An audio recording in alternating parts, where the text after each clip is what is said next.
Assalamualaikum warahmatullahi wabarakatuh. Perkenalkan, nama saya Hana Alia Putri dari PKB 2019.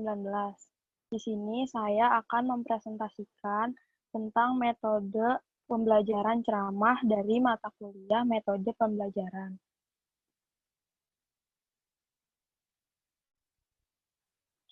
Yang pertama di sini ada pengertian dari metode.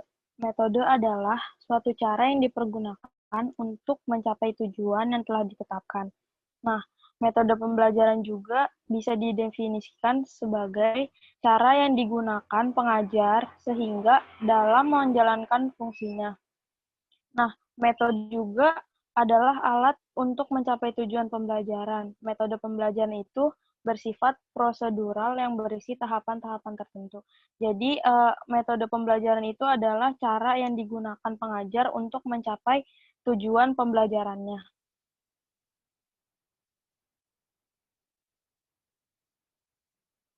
Lalu ada pengertian dari metode ceramah. Nah, metode pembelajaran dengan cara berceramah adalah metodologi pembelajaran yang penyampaian informasi pembelajaran kepada murid dilakukan secara lisan. Nah, metode ini cocok diterapkan di tempat dengan jumlah pendengar yang cukup besar. Nah, biasanya itu metode ceramah ini diaplikasikan di dalam kelas atau di dalam gedung yang jumlah murid atau orangnya itu yang banyak. Nah, metode ini juga digunakan seorang pengajar. Jadi itu seorang pengajar itu lebih mudah menjelaskan materi-materi yang telah disiapkan dan juga proses proses pembelajaran itu lebih efektif biasanya. Lalu ada tujuan dari metode ceramah.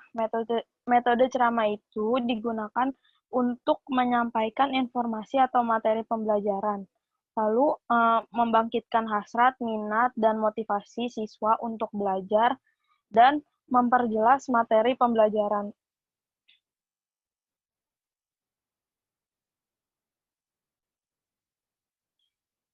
Nah, metode ceramah ini biasanya itu digunakan karena mempertimbangkan bahwa anak-anak ini benar-benar memerlukan penjelasan, misalnya karena baru atau guna menghindari kesalahpahaman. Jadi, guru juga harus menjelaskan biar nggak salah pengertian ke muridnya. Terus, benar-benar tidak ada sumber bahan pembelajaran bagi peserta didik. Jadi, kalau peserta didiknya nggak punya sumber pembelajaran tuh, sumbernya itu dari gurunya.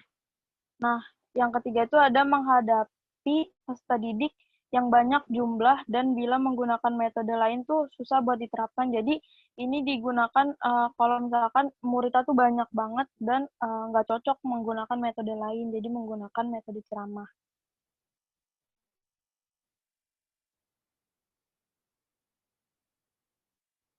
Nah, tapi di balik itu semua juga ada kelebihan dan kekurangan dari metode ceramah. Di sini ada kelebihan metode ceramah itu yang pertama, ceramah merupakan metode yang murah dan sekaligus mudah dilakukan. Nah, murah di sini itu artinya tuh bahwa artinya tuh proses ceramah itu tidak memerlukan peralatan yang lengkap gitu. Maksudnya metode ceramah tuh beda sama metode yang lain yang menggunakan peralatan yang sulit gitu. Nah, di sini juga dibilang mudah itu karena ceramah hanya mengandalkan suara guru, jadi nggak terlalu memerlukan persiapan yang sulit. Terus yang kedua itu ada metode ceramah. Guru dapat dengan mudah menguasai kelas. Nah, maksudnya mudah menguasai kelas itu uh, dengan demikian itu akan memberi kemudahan buat pengajar atau guru dalam menyampaikan pesan-pesan kepada peserta didiknya. Yang ketiga itu ada menyajikan materi pelajaran yang luas dalam waktu yang relatif singkat. Maksudnya itu materi pembelajaran yang banyak itu bisa dirangkum atau gurunya menjelaskan yang pokok-pokok pentingnya aja dengan waktu yang singkat. Jadi nggak perlu waktu yang banyak. Yang keempat itu memberikan pokok-pokok materi yang perlu ditonjolkan. Maksudnya materi yang perlu ditonjolkan itu, guru dapat mengatur pokok-pokok materi mana yang perlu disampaikan atau yang perlu ditekankan dengan kebutuhan dan tujuan yang ingin dicapaikan. Jadi, guru tahu apa namanya, pokok mana yang harus disampaikan kepada peserta didiknya. Yang kelima itu guru dapat mengontrol keadaan kelas. Maksudnya itu jadi guru bisa mengontrol kelas karena tanggung jawab sepenuhnya itu ada kepada gurunya. Yang keenam itu dapat diikuti oleh siswa dalam jumlah besar. Nah, yang ketujuh ini tidak memerlukan setting kelas yang beragam atau tidak memerlukan persiapan-persiapan yang rumit. Maksudnya itu metode ceramah itu mudah buat guru dalam melaksanakannya karena metode ceramah ini memerlukan persiapan yang sulit dan karena cuma mengandalkan suara dari guru aja. Lalu yang selanjutnya itu ada kelemahan dari metode ceramah. Yang pertama itu materi yang dikuasai siswa sangat terbatas pada materi yang dikuasai guru saja. Jadi materi yang diberikan guru itu materi yang dikuasai sehingga materi pelajaran yang dikuasai siswa juga akan tergantung pada penyampaian gurunya. Jadi kalau misalkan kan banyak murid yang hanya menerima materi yang diberikan gurunya aja karena siswanya juga kadang juga males kan nyarinya. Jadi kelemahan dari metode ceramah itu muridnya males buat nyari lagi. Jadi mengandalkan jadi guru aja. Nah, yang kedua itu metode ceramah itu dilakukan oleh guru. Metode ceramah itu jika dilakukan oleh guru yang kurang memiliki kemampuan berbahasa secara efektif yang baik. Maksudnya itu, jadi kalau misalkan gurunya uh, dia tuh kurang dalam berbahasa yang efektif, muridnya tuh jadi bosen, jadi jenuh, jadi materi yang disampaikannya tuh nggak apa namanya kurang tersampaikan karena muridnya udah bosen duluan. Nah, yang ketiga itu sulit untuk mengetahui apakah seluruh siswa sudah mengerti yang dijelaskan atau belum.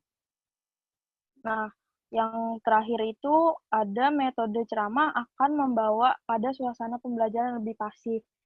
Kenapa bisa pasif? Karena peserta didik di sini cuma berperan sebagai pendengar dan penonton yang dilakukan dari gurunya. Jadi mereka cuma dengerin gurunya aja, tidak melakukan aktivitas lain.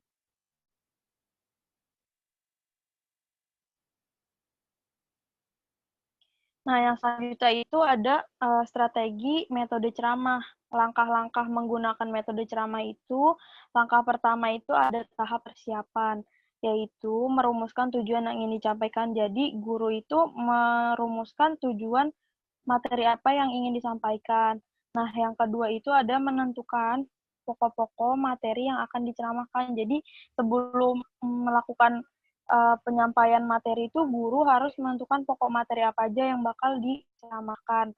Nah, yang ketiga itu mempersiapkan alat bantu, misalkan kayak PowerPoint gitu, alat bantu buat gurunya menjelaskan.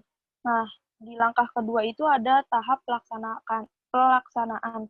Nah, di tahap pelaksanaan ini pertama mempersiapkan siswa dari awal sampai akhir, memperhatikan siswa dari awal sampai akhir pelajaran. Jadi gurunya tuh nggak sekedar ngomong juga, tapi di sini gurunya juga harus memperhatikan bahwa siswanya tuh dengerin apa yang kita sampaikan apa enggak.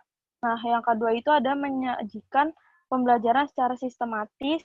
Yang ketiga itu kegiatan belajar harus menciptakan secara variatif. Jadi tuh nggak nggak cuma gurunya ngomong aja gitu, tapi gurunya juga harus menarik gimana caranya menarik perhatian siswa juga, jadi siswanya nggak bosen.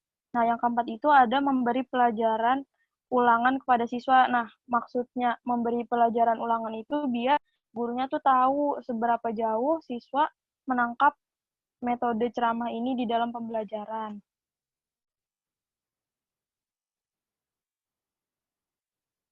Lalu masih di step kedua atau tahap pelaksanaan, di sini juga guru harus membangkitkan motivasi belajar secara terus-menerus selama kegiatan belajar berlangsung. Jadi tuh muridnya dikasih motivasi juga biar, ada, rasa rasa ingin, apa ya, motivasi belajarnya tuh tinggi gitu. Nah terus, yang terakhir tuh menggunakan media pembelajaran yang variatif sesuai dengan tujuan pembelajarannya. Nah, di step yang terakhir ini ada tahap penutup. Yang pertama itu mengambil kesimpulan dari semua materi pembelajaran yang diberikan. Jadi itu guru juga harus memberikan kesimpulan dari apa yang apa yang dibicarakan. Jadi muridnya juga nggak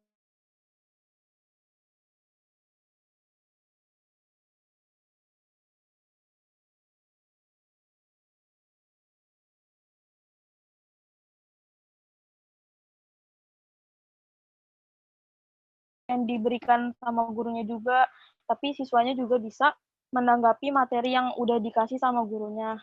Nah, yang ketiga ini ada melaksanakan penilaian secara komprehensif untuk mengukur perubahan tingkah laku. Jadi di penilaian ini gurunya tahu siswanya tuh gimana selama menggunakan metode pembelajaran ini biar biar tahu gurunya siswanya apa namanya uh, bisa diterima nggak metode ceramah ini oleh muridnya. Sekian dari saya, dari pemaparan presentasi tentang metode ceramah ini. Kurang lebihnya mohon maaf. Wassalamualaikum warahmatullahi wabarakatuh.